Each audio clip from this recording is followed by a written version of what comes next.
की काँग्रेस आणि राष्ट्रवादीबरोबर आपल्याला जमणार नाही, त्याचा प्रत्यय आत्ता यायला लागलेला आहे.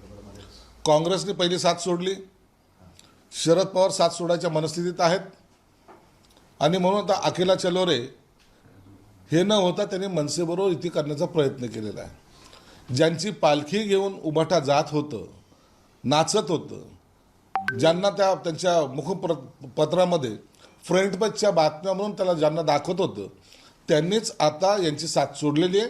मला वाटतं उभाटाला आता दुसरा कोणताही पर्याय नाही.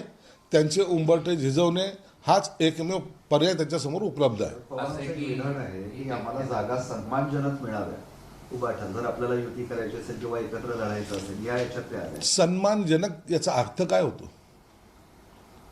काय आहे? तुम्ही काही जागा मागितल्यात? तुम्ही जागेची काही यादी दिलेली आहे? तुम्ही कोणत्या जागा लढवणार ते सांगितलेलं आहे? काही नाही.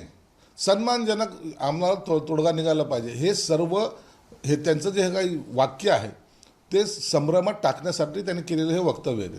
उभाटाच्या विषयी दिल्लीमध्ये काल रावसाहेब दानवे असं म्हणाले की ही त्यांची शेवटची निवडणूक असेल.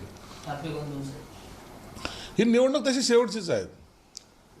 आजच्या घडीला त्यांच्याबरोबर यायला कोणी तयार नाही, कोणी त्यांच्यावर युती करायला तयार नाही. मला वाटतं आज कदाचित मनसे आणि उभाटाच्या जागा वाटपासंदर्भामध्ये घोषणा होण्याची शक्यता नाकारता येत नाही. आणि म्हणून त्यांना आता इतरांच्या बरोबर जाणं किंवा इतर त्यांच्याबरोबर येणं हा रस्ता जवळपास बंद झालेला आहे. म्हणून आज घोषणा कदाचित होईल आणि यांना स्वतंत्र लढावं लागेल. महायुती ज्या पद्धतीनं ताकदीने लढते तशी ताकद उभाटाकडे नाही, हे सर्वांना माहिती आहे. पण आता उभाटाचा विचार केला ते एकटेच पडत आहेत. आता संभाजीनगरचं उदाहरण, काँग्रेस वंचित सोबत आघाडी करून जाण्याची तयारी आहे. त्यांच्या सगळ्या